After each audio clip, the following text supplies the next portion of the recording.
I should have died that night. The truck came out of nowhere. A scream, screeching tires, shattering glass, and then darkness. When I opened my eyes, I wasn't in a hospital. I was standing. No pain, no blood, not even a scratch. My car? Crumpled like a soda can against a street lamp. The truck? Flipped over. People screaming. Sirens in the distance. But me? I was fine. Completely fine. The paramedics called it a miracle. The cops were speechless. One guy said he saw me fly through the windshield like a rag doll and land 20 feet away, then get up and walk like nothing happened. I should have died. But I didn't. That was the beginning. The next week, I won $500 on a scratch-off. Cool, right? I thought it was just dumb luck. But then it kept happening. I got upgraded to first class for free. Found a diamond ring on the sidewalk. Got promoted at work over guys who'd been there for years. Everything just went my way. People started noticing. My buddy Marcus said I was like, touched by the gods or something. First, I laughed it off. I mean, come on. What was I supposed to say? Yeah, I'm just naturally awesome? But deep down, I knew something was off. Then came Vegas. That's where things started to get weird. I was there for a weekend with some friends. First night, I walked into a casino, threw $20 into a slot machine, and hit $2.1 million. Everyone went nuts. I was shaking. The staff was screaming. Cameras flashing. It was surreal. I didn't even know how to react. But the moment I looked up from that machine, there was a man, standing at the edge of the crowd. Black suit. No expression. Pale. Almost sickly pale. Like he hadn't seen the sun in years. He was staring right at me. Didn't blink. Didn't smile. Just stared. I looked away, tried to brush it off. Maybe just some weirdo. But when I looked back, he was gone. After that night, the dreams started. Twisted, broken dreams. A dark forest. Whispers. A feeling like I was being watched. And always that man in the suit. I'd wake up in cold sweat. But every day, my luck got better. I avoided a mugging by turning down a random alley. Got out of jury duty because the judge randomly selected someone else. Met a girl who turned out to be the daughter of a billionaire tech investor. It was like life was being written for me. Like someone upstairs was flipping all the right switches. But you don't get something for nothing. I started noticing things. Shadows that didn't match. My phone buzzing with blank messages. People looking at me. But when I turned, they weren't. And then came the message. It was 3:33 a.m. My phone lit up. No caller ID. Just one line. You owe us. You owe us. I stared at the screen. My hands were shaking. My mouth went dry. I tried calling the number back. Dead line. No ringtone. Nothing. I told myself it was a prank. Had to be. Maybe one of my buddies from the Vegas trip messing with me. But when I looked through my messages, that one wasn't there anymore. Gone. Like it never existed. That morning, my coffee machine started brewing on its own. I hadn't even touched it. The toast popped up perfectly golden. My Uber showed up 5 minutes early. Driver said he just felt like waiting outside my building. Another perfect day. But now it didn't feel like luck anymore. Felt like a setup. I needed answers. So I went back to the casino in Vegas. I wanted to talk to someone, anyone, about the guy in the black suit. Maybe they had him on camera. Maybe I imagined it all and needed to check myself into a damn hospital. I asked the security chief to review the footage from the night I won. He pulled up the tapes, grumbling about how it wasn't normal protocol. But I played the multi-million-dollar winner card. And there I was, sitting at the machine, winning, jumping up, crowd going wild. But no man in a black suit. Not in the footage. Not anywhere. Are you sure you saw someone? The guy asked. I didn't answer. Just nodded, thanked him, and walked out. Back at my hotel, there was an envelope on my pillow. No name. No hotel logo. Just plain beige. Inside, a black playing card. No numbers, no symbols. Just black. Completely blank. And a note. You don't win this much without giving something back. I felt a chill crawl up my spine. I tried to laugh it off again. Maybe some weird casino promo? Some twisted prank? But when I opened my wallet that night, all the cash I'd withdrawn, $2,000 was gone, replaced by black paper. Same texture, same size, but blank. No faces, no numbers, just void. I called my bank. They said the cash was withdrawn. No fraud detected. No glitch. It was like the universe was collecting. The next day, I won a brand new sports car in a raffle I never entered. The dealership said my name had been submitted automatically by a company I'd never heard of. I didn't know whether to scream or throw up. That night, I got drunk alone in the hotel bar, spiraling, trying to make sense of it all. And that's when she sat next to me. Red hair, sharp eyes, expensive coat. She didn't order a drink, just looked at me and said, "They've chosen you, but it's not what you think." I froze. She leaned in, lowered her voice. "Have they started collecting yet?" My throat tightened. I couldn't speak. She nodded slowly, almost sympathetically. "Then you've got less time than I thought." "Who are you?" I finally choked out. She didn't answer, just stared at me with this knowing look, like she'd seen this 100 times before. "You've been marked," she said. "It always starts with a near-death experience. Then the luck. Then the debt." My heart pounded. Debt? What debt? I didn't ask for any of this. She gave me a bitter smile. "That's what they all say." I was starting to sweat. "Who the hell are they?" She looked around the bar, made sure no one was listening, then leaned in even closer. Her breath smelled like cinnamon gum and dread. "They're not from here. Not from anywhere you understand. They're investors. Gamblers. They place bets on timelines, people, outcomes. You? You're a jackpot. A high roller. You slipped death once and they bought in." I stared at her like she was insane. But somewhere deep down, I knew she wasn't. "You're lying." "I wish I was." "Then how do I make it stop?" She paused. Her face tightened. "You can't stop it. You can only balance it." Then she reached into her coat and slid something across the bar. A small, silver coin. It shimmered faintly under the light. "Keep this with you. It'll buy you time. Maybe a few weeks. Maybe a few hours. Depends on how deep in you already are." I picked it up. It was cold. Heavier than it should have been. "Who are you?" I asked again.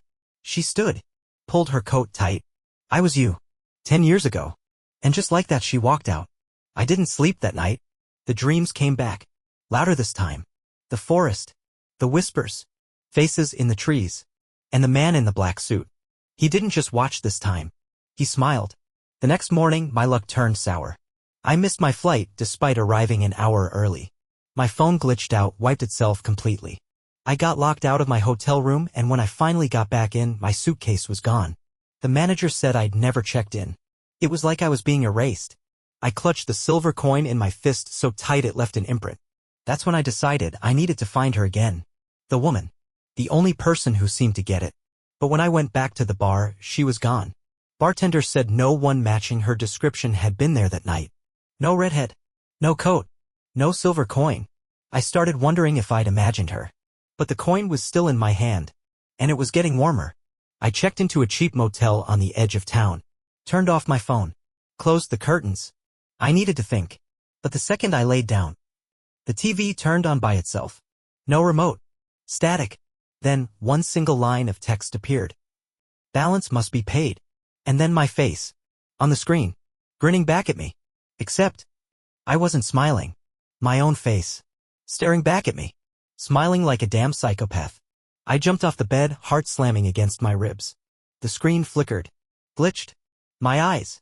My mouth. Warping. Twisting. That smile stretching way too far. Then click. TV turned off. Silence. I backed into the corner, clutching the silver coin like it was a crucifix. I was done pretending this was some weird coincidence. Done telling myself I was just stressed or paranoid. This was real. Something had latched onto me. I opened the mini fridge, grabbed one of those tiny bottles of vodka, and downed it in 2 gulps. I needed clarity. Focus. Anything. I sat down and did what I hadn't done in days. I started writing everything down. The crash. The luck. The man in the black suit. The dreams. The woman. The coin. It felt like journaling in a war zone. Then I remembered her words. Balance it. What the hell did that mean? How do you balance luck? Was I supposed to give something back? Lose on purpose? Suffer to reset the scales? I looked around the room. Spotted a penknife in my bag, something I carried for camping trips. I held it over my hand, shook, and then pressed the blade to my palm. Pain shot through me. Blood. Real. Warm.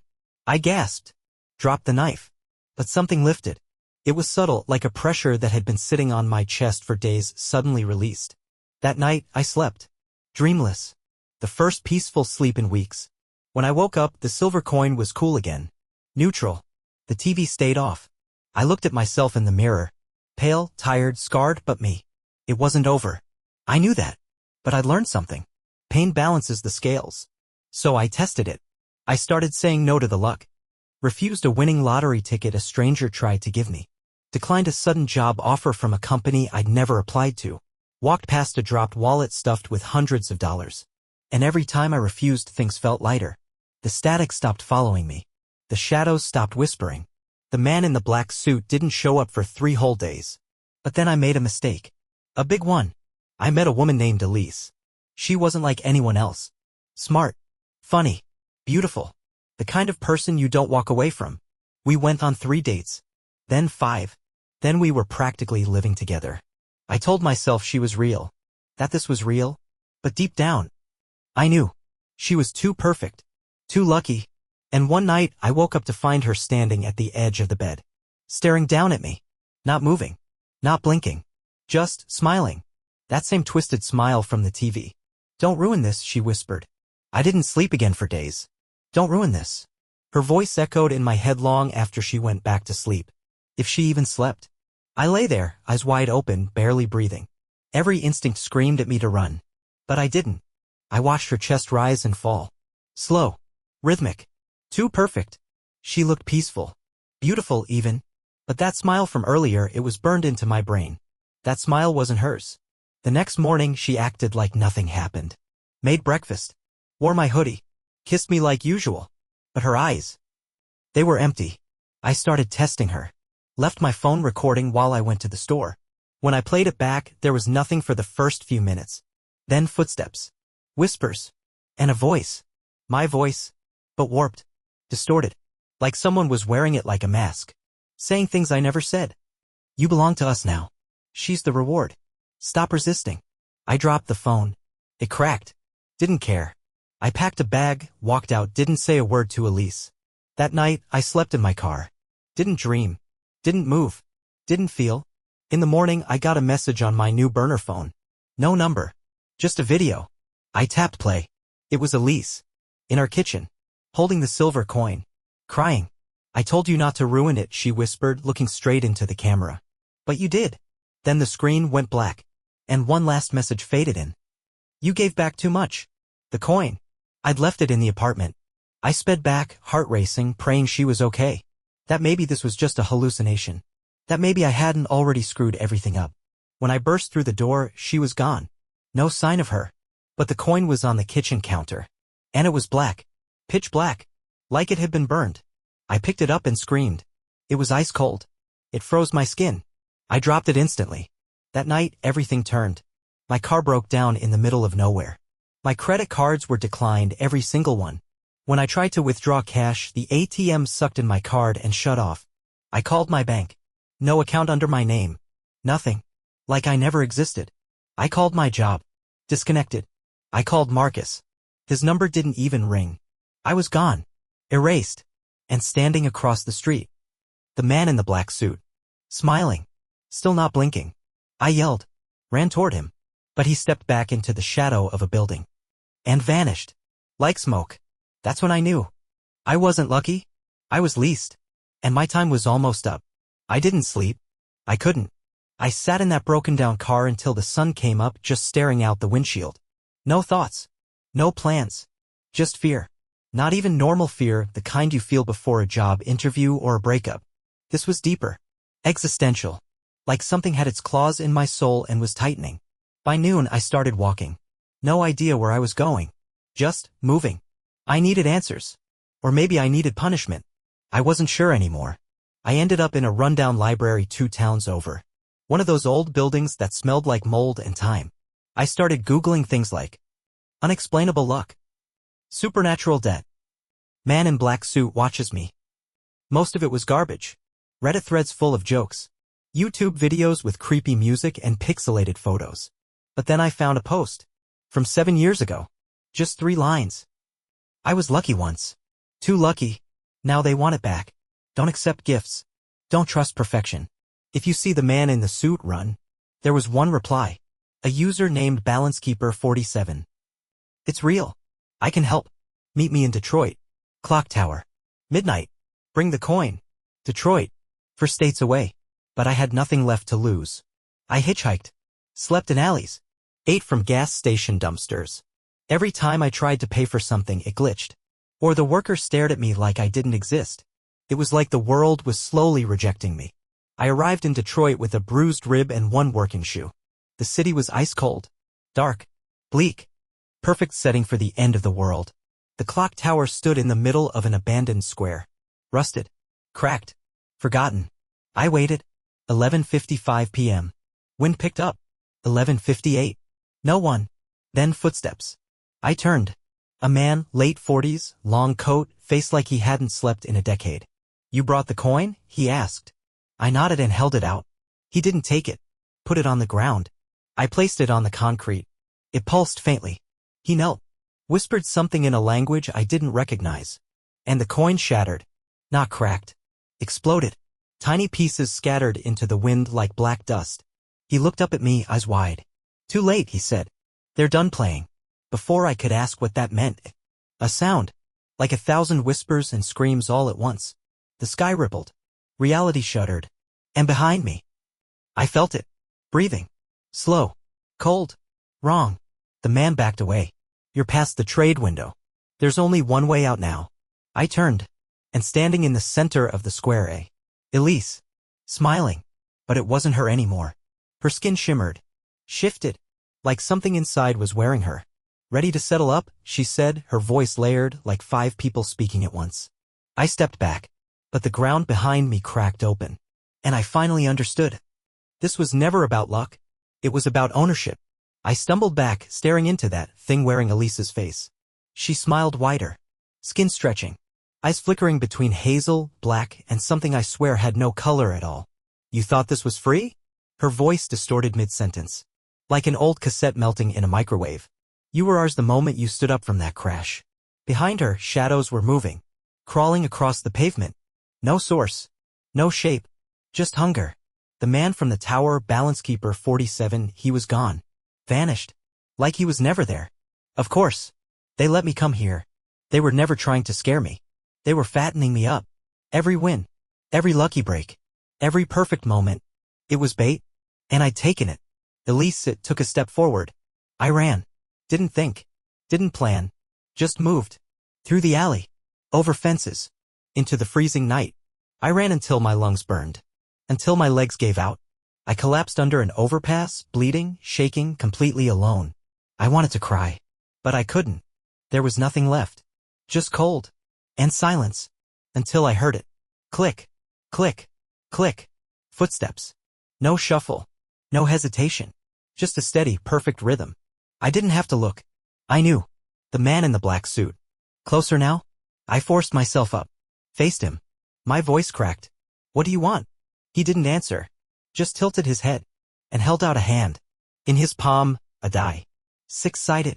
Perfect. Polished bone. He spoke, finally. Roll it. What happens if I do? I whispered. He smiled. First time ever. It wasn't comforting. Balance. I looked at the die. It pulsed in his hand like it was alive. Every instinct told me not to touch it. But this was it. Endgame. I took it. It burned. But I held on. Brought it to the ground. And rolled. The die bounced. Once. Twice. Spun in a slow circle. Then stopped. 6. The shadows froze. The air turned still. And then, everything went white. Just blinding, endless white. I couldn't feel my body. Couldn't see anything but light. And a voice. Not a person. Not male or female. Not even human. Just presence. You have one final choice. I tried to speak. Couldn't. You may return to your life. Your real life. No luck. No gifts. No memory. I felt a tear slide down my cheek. Or you may stay here. Keep the power. But lose yourself. I wanted to scream. Wanted to ask a million questions. But I knew the truth. This wasn't a second chance. It was the chance. I whispered, voice barely there. Let me go. Silence. Then darkness. I woke up gasping for air. Rain was pouring. Cold. Sharp. Real. I was lying on the side of a road. Mud in my hair. Blood on my shirt. But breathing. No shadows. No whispers. No black-suited man. No Elise. Just silence. For a moment I thought I was dead. Maybe this was limbo. Maybe the choice had been a lie. But then a car drove past. A real car. A beat-up red pickup.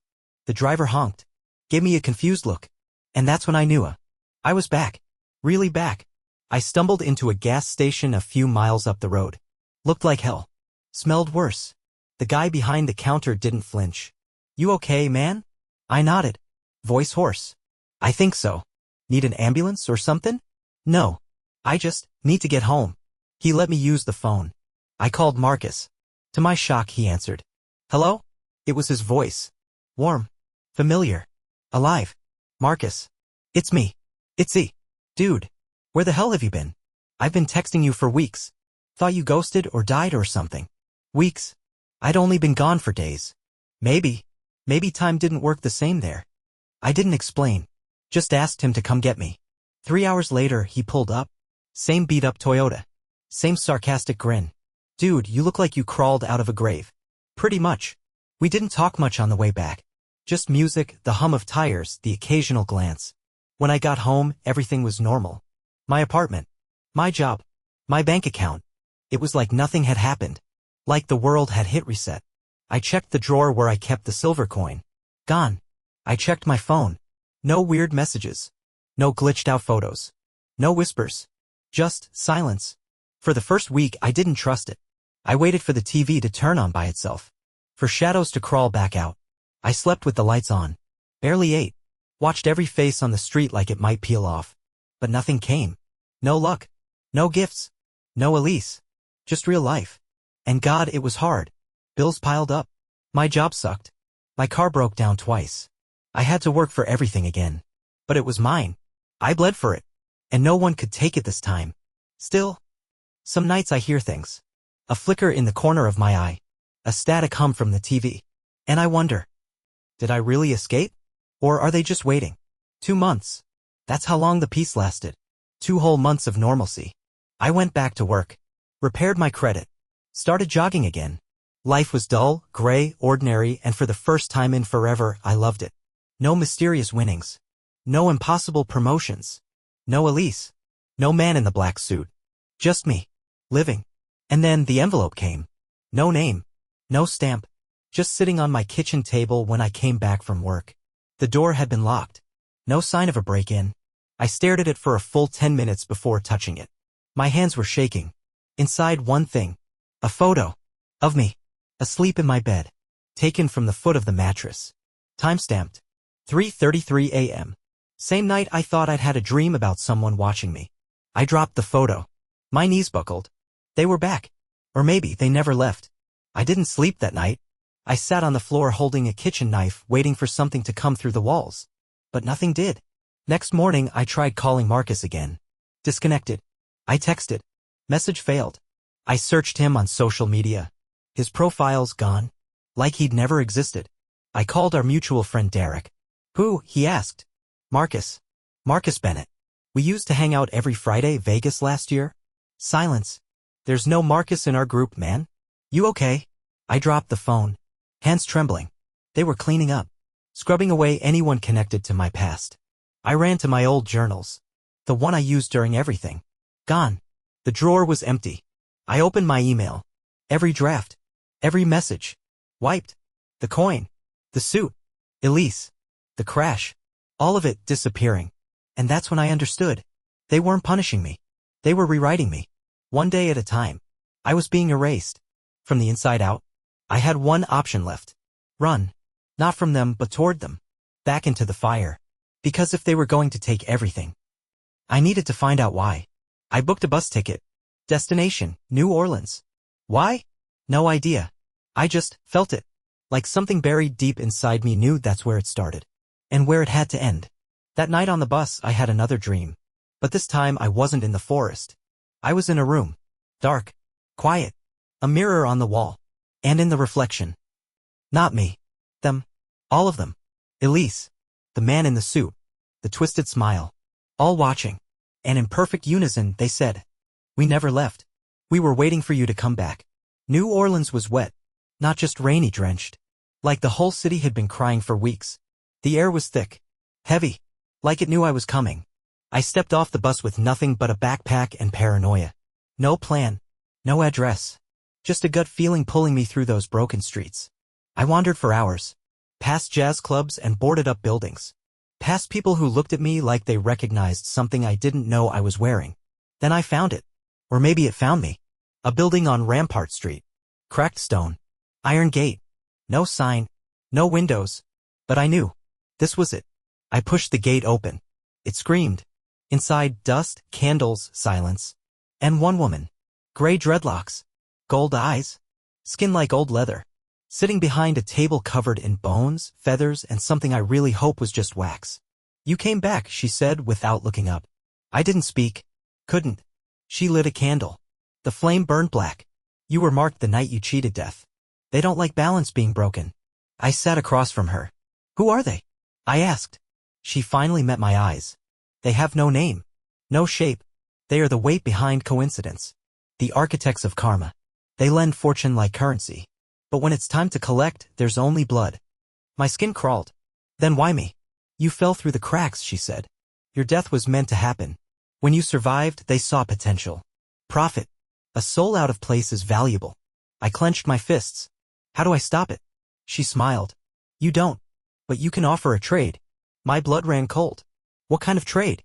She pointed to a small wooden box in the corner of the room. Inside, a mirror. And a knife. "They want the self," she said softly. "Your reflection. Your name. Your anchor. Give them that and they'll leave your life alone." I looked at the mirror. Saw myself. But something was off. My reflection blinked before I did. It smiled. "No. Not again. Not this time." I backed away. "I'm not trading who I am." She nodded, unsurprised. "Then they'll keep taking. Piece by piece." I turned to leave. Her voice followed me. "When they come again, and they will, you'll have one chance left." "What is it?" I asked. She looked sad. "Sacrifice someone else." I froze. "No." She didn't argue. Just blew out the candle. And I was back outside. Alone. Rain soaking through my clothes. But inside me something new. Not fear. Not dread. Defiance. They wanted my name? My soul? My story? Then they'd have to fight for it. And if they wanted blood, I'd bleed on my terms. I didn't go back to the motel. I couldn't. I knew the second I stepped into that place, they'd be waiting. Elise. The man in the suit. Maybe even my own damn reflection. So I wandered. New Orleans at night has a pulse. It breathes in shadows. I could feel it watching me, they were watching me. But I wasn't running anymore. I walked straight into the French Quarter and found the busiest bar I could. Lights. Music. Laughter. Human energy. Noise kept them back. I sat at the counter, ordered a whiskey, and just waited. For what? I didn't know. Maybe for a sign. Maybe for a war. And then, at 11:11 p.m., the bartender handed me a folded napkin. Didn't say a word. I opened it. Just 3 words. "She's with us." No signature. But I knew. Elise. I stood up so fast my stool crashed behind me. People turned. Stared. But I didn't care. I ran outside. My breath fogging in the warm night air. And there she was. Across the street. Under a flickering street lamp. That red hair. That face. That same impossible smile. She raised her hand, pointed at me, and then slowly pointed down. I looked. At my shadow. It wasn't mine. It was standing still while I moved. It raised a hand when I didn't. It smiled back. That's when the ground cracked beneath me. Not physically. Not something you could see. But I felt it. Like the world split in half and I was falling into a version of myself I didn't recognize. I blinked. And I was in my apartment. No time had passed. Rain tapping on the windows. TV playing static. Except there was no door. No exit. And Elise was sitting on the couch. Calm. Serene. Waiting. "Sit," she said. I didn't move. "You can't fight the current," she added. "The more you resist, the deeper you sink." I swallowed hard. "Why me?" "Because you matter," she said. "Because they bet on you. And you were too stubborn to lose." I laughed, bitter and broken. "You call that a compliment?" She tilted her head. No. I call that a mistake. Then the TV flickered, and dozens of faces appeared. Mine. All versions. All timelines. One burned. One hanged. One screaming behind glass. One kneeling. One smiling. But none of them were me. Not anymore. I looked back at Elise. But she was gone. So was the room. Just white. Endless. And a voice. Final offer. I didn't speak. Erase yourself completely. No name. No body. No memory. Become the luck others feel. I shook. You want me to be what? A force. Be the balance. I wanted to scream. But my voice was gone. So I whispered. No. Silence. Then laughter. Not human. Not one voice. A chorus. Mocking. And then the voice returned. Then you'll take someone else. Then you'll take someone else. The words echoed like thunder inside my skull. I wanted to scream now. To fight. To disappear if I had to. But then a window opened. Not literal. Something in my mind. A glimpse. A life. Someone sitting in a small apartment. Woman. Late 30s. Brown hair. Tired eyes. Single mother. Working 2 jobs. No help. No breaks. Her name was Angela. And she was about to be hit by a drunk driver. She didn't know it yet. But the wheel was already turning. And suddenly I was standing behind her. Not really. But I could see everything. Her kitchen. Her worn-out shoes. Her hope even in despair.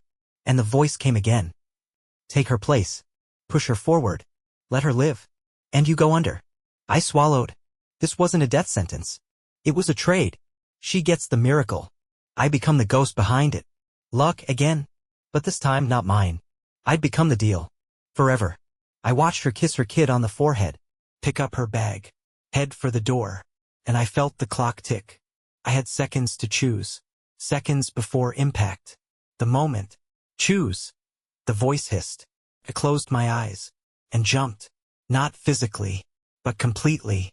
Into the void. There was pain. Then nothing. Then, light. But not for me. I watched from somewhere else now. Angela's tire blew out a block early. She stopped. Missed the intersection. The drunk driver plowed through it alone. No crash. No death. Just a near miss. Angela lived. She never knew how close she came. But her life changed that day. The next week she got a promotion. A stranger paid off her overdue rent. Her kid got into a great school. And every time she smiled, I felt it. Not warmth, but release.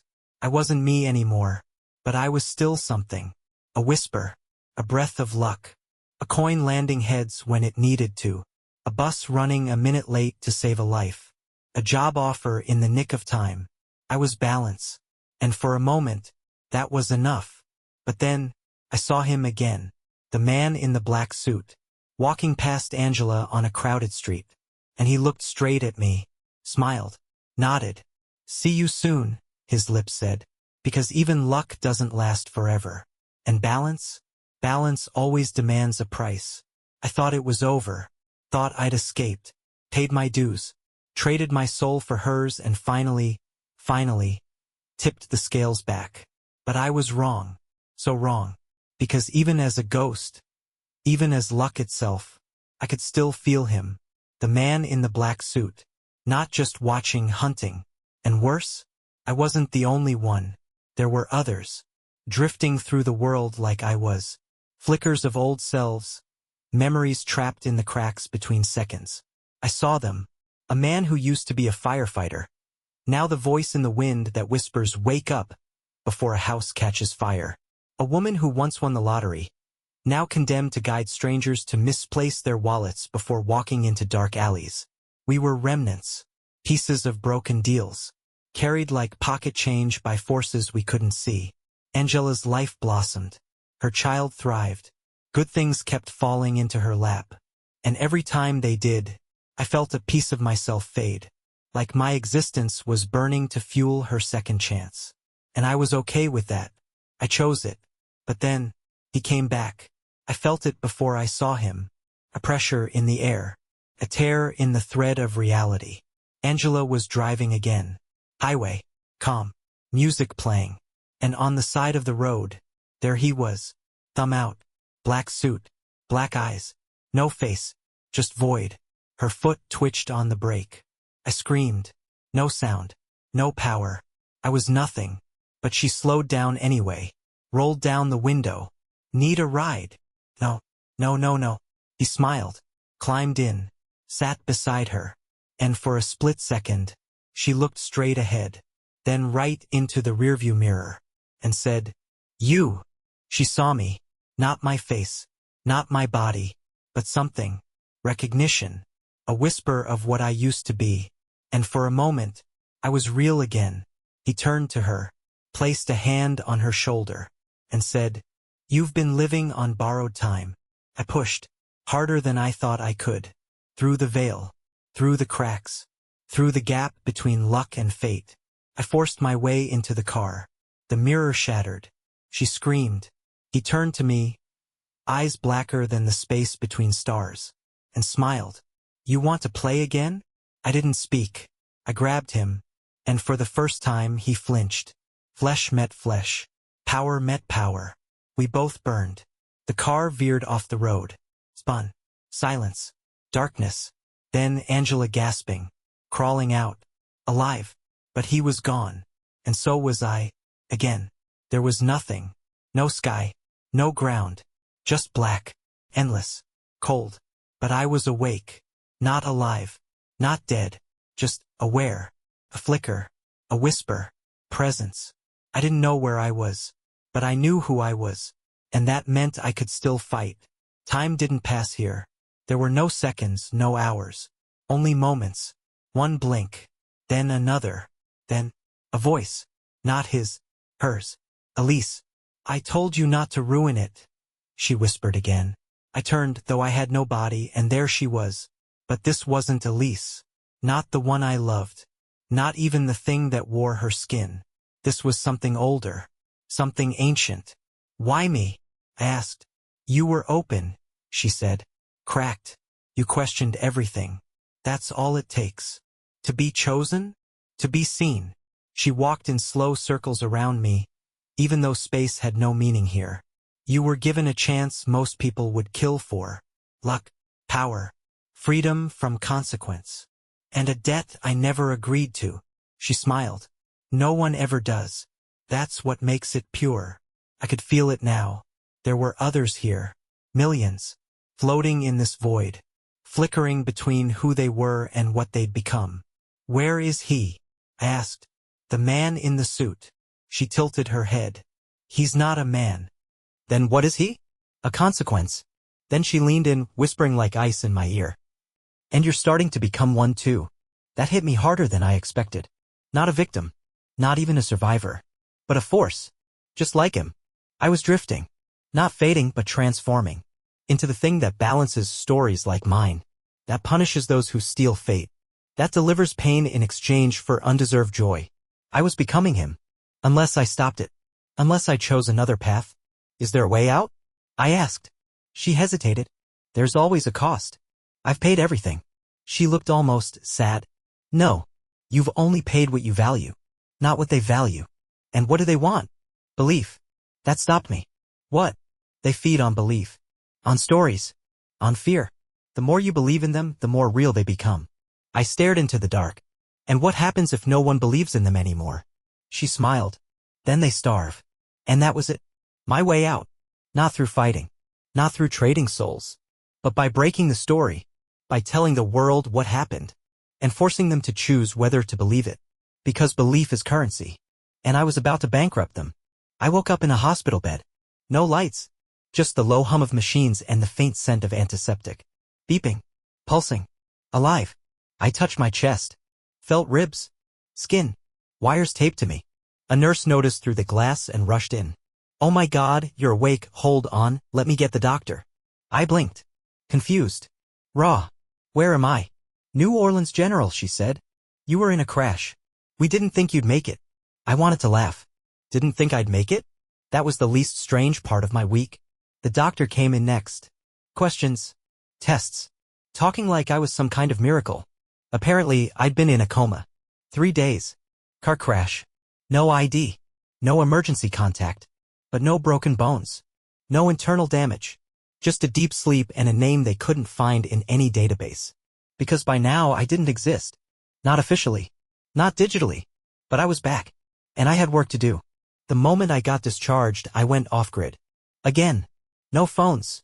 No social media. No credit cards. Just me. My notebook.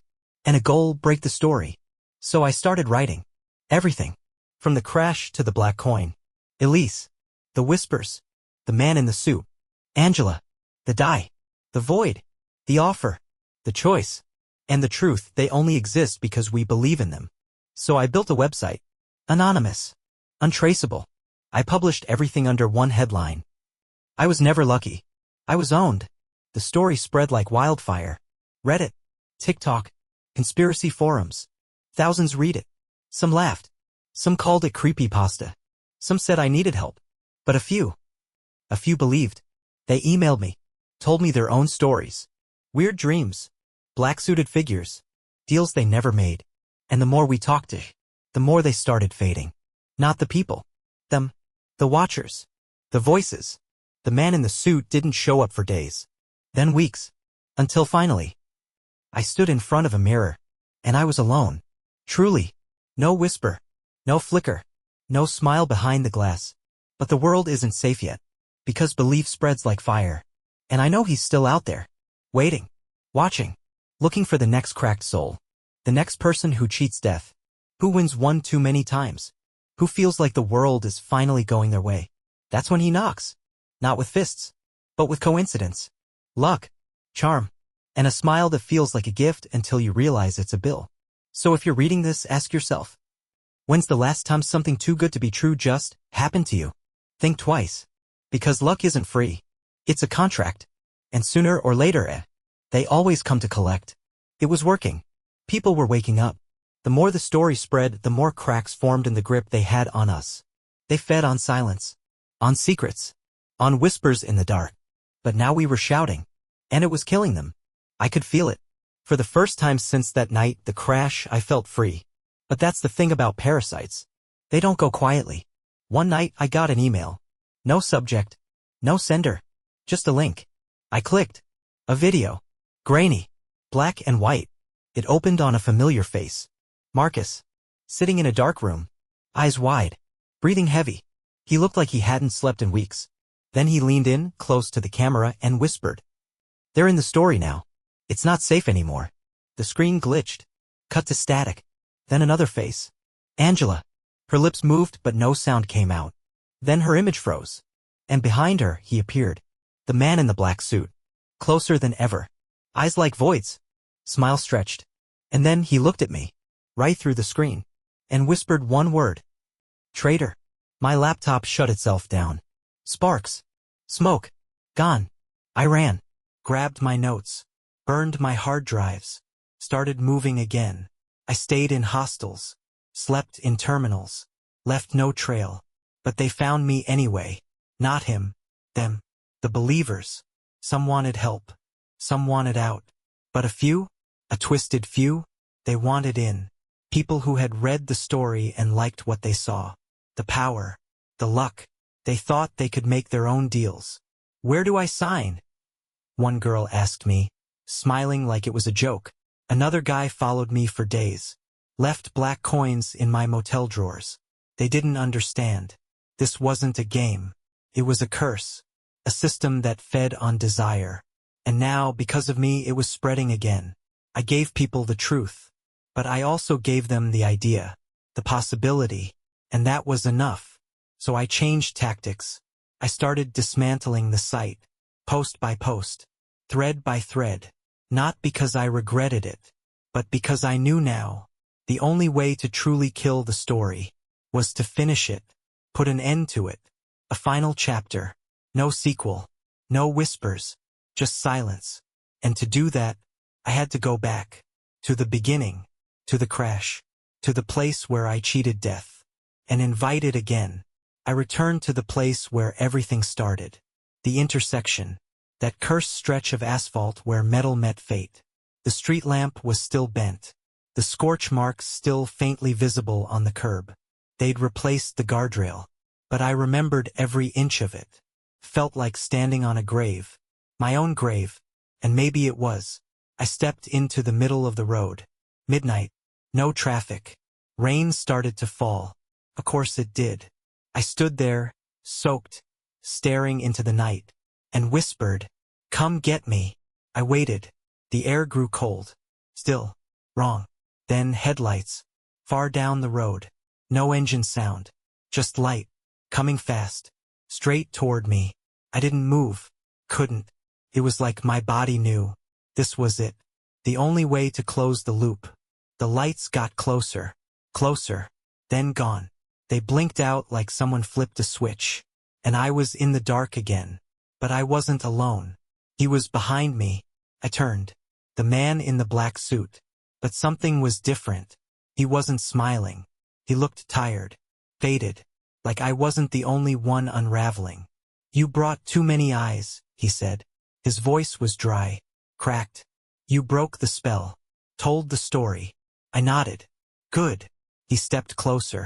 "You think that ends it?" "No," I said. "But it ends me." I pulled out the photo. The one of me sleeping. The one they sent to threaten me. I tore it in half. Then again. And again. Until it was gone. Ash in the wind. He flinched. I took out the last black coin someone had left me. And I bit it. Hard. Until my mouth filled with blood. Until the metal snapped. The air shattered. Cracks spiderwebbed across the sky like broken glass. He screamed. Not like a man. Like a million voices wailing in reverse. He reached for me, and I grabbed his hand. "You don't get to choose the ending," I hissed. I pulled him forward, and together, we stepped off the curb. Into the road. Time stopped. We hung in it like dust. And I heard a new voice. Mine. The real me. The one who should have died that night. He whispered. Balance restored. And everything went black. There was no pain. Just nothing. Like drifting in warm water with no surface. No sound. No body. But I was aware. I existed. Somehow. Somewhere. Not as a man. Not even as a memory. Just as weight. And slowly the nothingness began to change. I saw glimpses. Flickers. A child about to chase a ball into traffic, but tripping at the last second. A man hesitating just long enough to miss a fatal elevator drop.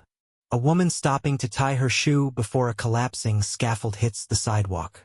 Little things. Moments. Decisions. Luck. And I felt it. I was the push. The hesitation. The second chance. I was everywhere. But I was not alone. I sensed others.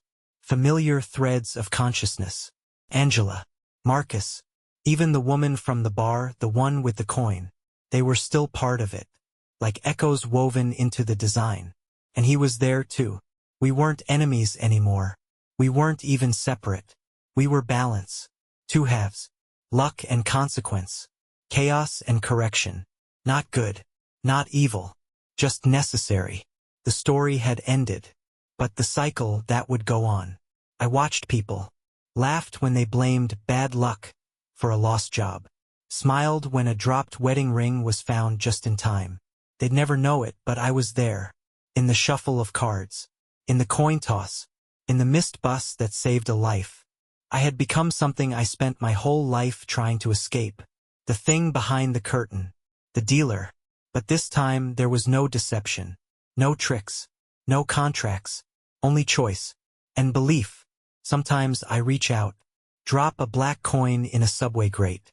Whisper a warning in a stranger's dream. Not to scare them, but to remind them. Nothing is free. Every gift has weight. And every choice echoes. Because in the end, the universe doesn't care who deserves what. It only cares that everything is paid for. Years passed. Maybe decades. Hard to tell from here. I no longer kept time the way I used to. But I remembered. I remembered what it felt like to be human. To wake up hungover. To laugh without knowing why. To ache when someone left. Now I watched others do those things. And it was beautiful. Painful. Real. I didn't envy them. But sometimes I missed the weight of being alive. Still, I had purpose. Balance. Every time someone cut the line and still landed the job. I nudged fate gently and a truth came to light. When a thief ran with a stolen purse, a streetlight flickered, a tire turned, and justice found its way. But I never punished. I wasn't vengeance. I wasn't karma. Just the silent scale tilting one way, then back again. And then something changed. It started with a girl. 17. Bright. Curious. She found the site. My site. The one I took down. But something had mirrored it. Preserved it like digital scripture. She read every word. And she believed. I felt it like a tremor through the system. Not fear. Not hunger. Belief. The raw kind. The kind that rebuilds what you thought you buried. And that belief, it woke him. The man in the black suit. Only now he wore her father's face. I watched in horror. Not because he was back. But because she invited him. She wanted what I had once wanted. To be saved. To be special. To beat the odds. She was standing on the exact same edge I had all those years ago. And I had a choice. Let the cycle repeat. Or intervene. But interfering meant breaking the rules. Stepping out of my place. Becoming visible again. Becoming vulnerable. If I warned her, if I showed her what I really wasn't. I risked everything. Including the balance I'd spent a lifetime maintaining. But I looked at her. Young. Hopeful. Human. And I remembered the crash. The first night. The coin. Elise. And I knew. I had to warn her. Even if it meant sacrificing the last piece of myself I had left. So I stepped through the veil. And whispered her name. Once. Twice. 3 times. Her head turned. Eyes wide. She could see me. And for the first time since I gave it all up, I felt real again. Years passed. Maybe decades. Hard to tell from here. I no longer kept time the way I used to. But I remembered. I remembered what it felt like to be human. To wake up hungover. To laugh without knowing why. To ache when someone left. Now I watched others do those things. And it was beautiful. Painful. Real. I didn't envy them. But sometimes I missed the weight of being alive. Still, I had purpose. Balance. Every time someone cut the line and still landed the job. I nudged fate gently and a truth came to light. When a thief ran with a stolen purse, a streetlight flickered, a tire turned, and justice found its way. But I never punished. I wasn't vengeance. I wasn't karma. Just the silent scale tilting one way, then back again. And then something changed. It started with a girl. 17. Bright. Curious. She found the site. My site. The one I took down. But something had mirrored it. Preserved it like digital scripture. She read every word. And she believed. I felt it like a tremor through the system. Not fear. Not hunger. Belief. The raw kind. The kind that rebuilds what you thought you buried. And that belief, it woke him. The man in the black suit. Only now he wore her father's face. I watched in horror. Not because he was back. But because she invited him. She wanted what I had once wanted. To be saved. To be special. To beat the odds. She was standing on the exact same edge I had all those years ago. And I had a choice. Let the cycle repeat. Or intervene. But interfering meant breaking the rules.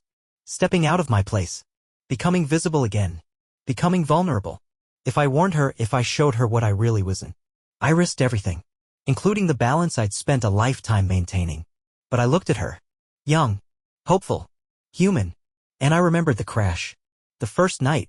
The coin. Elise. And I knew. I had to warn her. Even if it meant sacrificing the last piece of myself I had left. So I stepped through the veil. And whispered her name. Once. Twice. 3 times. Her head turned. Eyes wide. She could see me. And for the first time since I gave it all up, I felt real again. She stared at me. Frozen. Mouth slightly open. Phone still glowing in her hand, the last sentence of my story shining on the screen. Her lips trembled. You're him. I nodded. She didn't run. Didn't scream. She just asked the one question I prayed she wouldn't. Can I be like you? I felt the floor disappear beneath me. The pull. The current. The cycle. Already creeping in through the cracks. It wanted her. A fresh spark. A soul with just enough pain, just enough hope to bite the bait. I stepped forward. No. But you did it, she said. You beat the system. You came back. You got power. I shook my head. I lost everything. Everyone. I became something I can't explain. And for what? To balance strangers' lives while I fade into memory. She hesitated. But you saved people. Yeah, I said softly. But I don't get to feel it. I don't get to live it. She looked away, ashamed. I saw myself in her. The same ache. The same desperation for something more. So I told her what no one had told me. The power isn't in winning. It's in choosing to live without it. The pain, the failure, the randomness of life, that's what makes it yours. Tears welled in her eyes. She dropped the phone, and I felt it. The current shift. The cycle pause. A different path. She stepped forward. Will they stop coming now? I sighed. No.